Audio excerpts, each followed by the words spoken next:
नमस्कार, आप Kaithal bag news देख रहे हैं। मैं हूं अजय। साल 2005 के अंदर भारत सरकार एक कानून लेकर आई थी, सूचना का अधिकार। और उस कानून के तहत हमें यह अधिकार था कि हम किसी भी मुद्दे को लेकर सरकार से जानकारी हासिल कर सकते हैं। लेकिन अब समस्या ये आ रही है कि ये कानून मात्र एक खिलौना बनकर रह गया है, या कहें कि इस कानून के माध्यम से आम आदमी को किसी तरह की जानकारी प्राप्त नहीं होती। फिलहाल एक ऐसे ही शख्स मेरे साथ मौजूद हैं। लगभग 12 साल से रमेश जी ने बतौर शिक्षक काम किया, और जब इनको ज़रूरत पड़ी कि आरटीआई का इस्तेमाल करते हुए ये महिला आयोग से किसी विषय पर जानकारी हासिल करना चाहते थे, लेकिन वो जानकारी हासिल करने में असमर्थ हैं।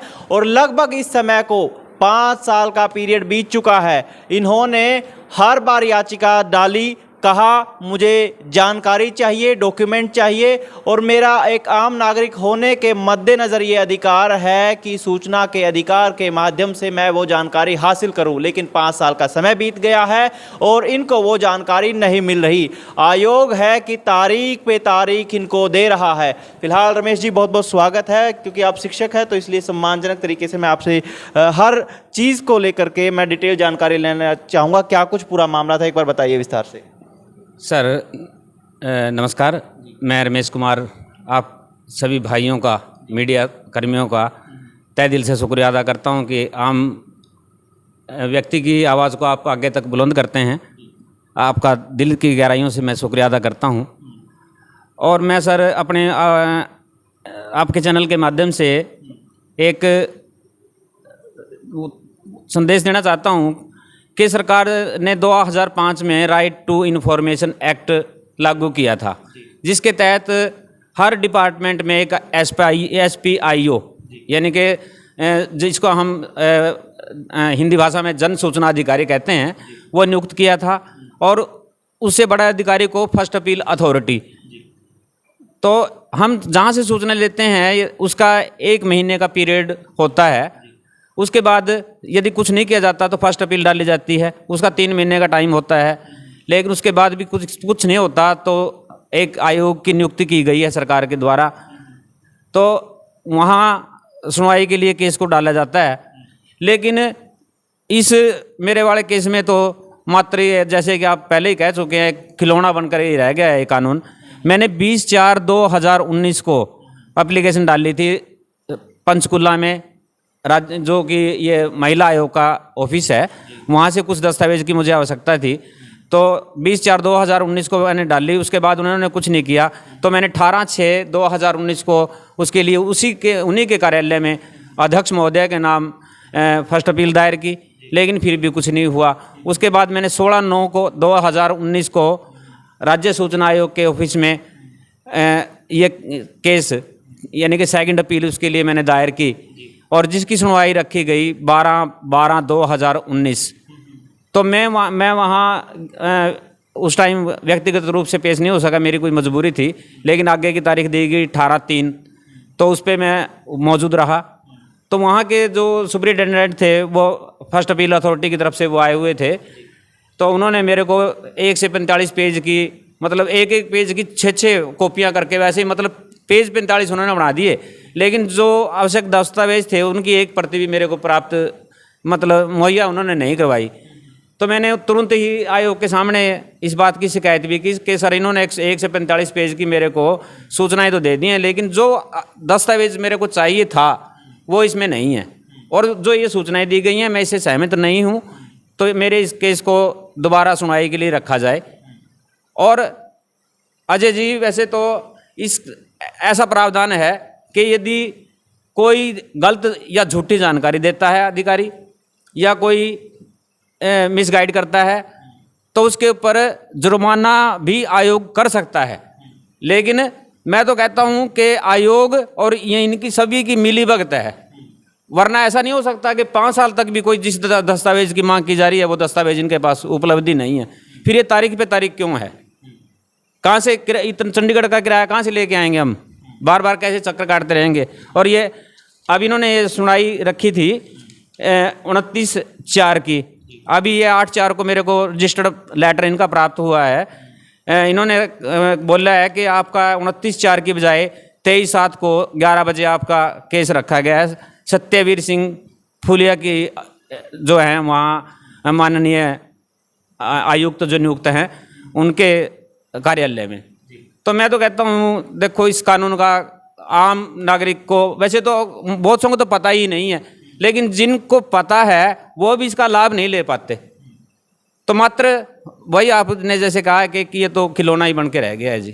5 साल पहले आपको किस तरह की जानकारी चाहिए थी महिला आयोग के मार्फत? मेरे ख्याल से 5 साल पहले आपने याचिका दाखिल की थी कि जानकारी चाहिए मुझे इस तरीके। आवेदन किया था जी मैंने 5 साल पहले। मैंने कोई ज़्यादा मतलब कुछ ऐसे भी होते हैं कि जिनके वो देने में असमर्थ होते हैं, मैंने ऐसा कुछ डाला भी नहीं था। मैंने तो मतलब सिंपल शिकायतों की प्रतियां जो मेरे ऊपर मतलब की गई थी, शिकायतें की गई थी, उनकी प्रतियां और कुछ दस्तावेज ही मांगे थे जो उन्होंने मुहैया नहीं करवाए। तो अभी ये केस पे केस चल रहा है, चूँकि जब जानकारी नहीं दी जाती आयोग के मार्फत से तब बार बार याचिकाएं दाखिल होती हैं और आपको मतलब फिजिकल तौर पे प्रेजेंस होना होता है, फिर मतलब भौतिक तौर पे वहाँ पे उपस्थिति दर्ज करानी होती है। कहाँ कई बार कोरोना काल में, जैसे बीच में कोरोना काल आया, उसमें नहीं मतलब जा सकते थे। ऑनलाइन भी सुनवाई हुई है एक दो बार, लेकिन मतलब जब व्यक्तिगत रूप से नहीं अजय जी वहाँ सुनवाई होती तो ऑनलाइन भी क्या हो जाएगा, कुछ नहीं होता। फिर ये लेटर पे लेटर क्यों है? मैं तो कहता हूँ कि जो इसका जन सूचना अधिकारी है, जो इसका फर्स्ट अपील अथॉरिटी है, उनके ऊपर कार्रवाई करो कि आज तक सूचना ना देने का कारण स्पष्ट करो। ऐसी क्या दिक्कत है कि उन्होंने सूचना क्यों नहीं दी? आयोग उनके ऊपर सख्ताई क्यों नहीं करता? और ये तो एक आयोग की बात है, और पता नहीं कितने महकमे होंगे जो इस प्रकार से मतलब अपने आप को बचा रहे हैं, या ये सूचनाएं उजागर जानबूझ के उजागर नहीं करना चाहते। आम नागरिक जो इस कानून का सहारा लेकर के अपना कोई काम सिद्ध करना चाहता है, उसके काम में रोड़ा अटकाते हैं। बहुत से ऐसे, मैं तो सोचता हूँ बहुत से होंगे, ये तो सिर्फ एक विभाग की बात है। तो मात्र 5 साल की ये बात है और 5 साल का समय थोड़ा नहीं होता, बहुत ज़्यादा होता है। और इसी दरमियान एक जानकारी मैं आप ही से लेना चाहूँगा, एक और प्रोटोकॉल होता है शायद आरटीआई का कि मात्र अगर आपको 28 या 30 दिन के अंदर वो जानकारी नहीं मिलती तो विभाग आपको पे भी करता है। कुछ ऐसा भी प्रावधान है क्या? जी हाँ, है प्रावधान। तो इस केस में ऐसा हुआ है? इसमें कुछ नहीं हुआ, इस पे बस महज एक तारीख पे तारीख और कुछ भी नहीं हुआ। सिर्फ तारीख पे तारीख मिली है, पे तारीख मिल रही हैं, जबकि इसके ऊपर तो बस आयोग को कारण बताओ नोटिस जारी करना चाहिए था। इसके ऊपर उससे पूछना चाहिए था कि सूचना ना देने का, समय पे सूचना ना देने का कारण क्या है, और कानून अनुसार उसके ऊपर कार्रवाई भी बनती है और जुर्माना भी लगाया जाता है। दोनों का ही अजय जी प्रावधान है, लेकिन किया कुछ नहीं गया। किसी अधिकारी ने आपको क्योंकि जो आप सूचना लेना चाह रहे थे, किसी ने आपके ऊपर दबाव या प्रेशराइज करने की कोशिश की हो आपको? जी हाँ, की थी।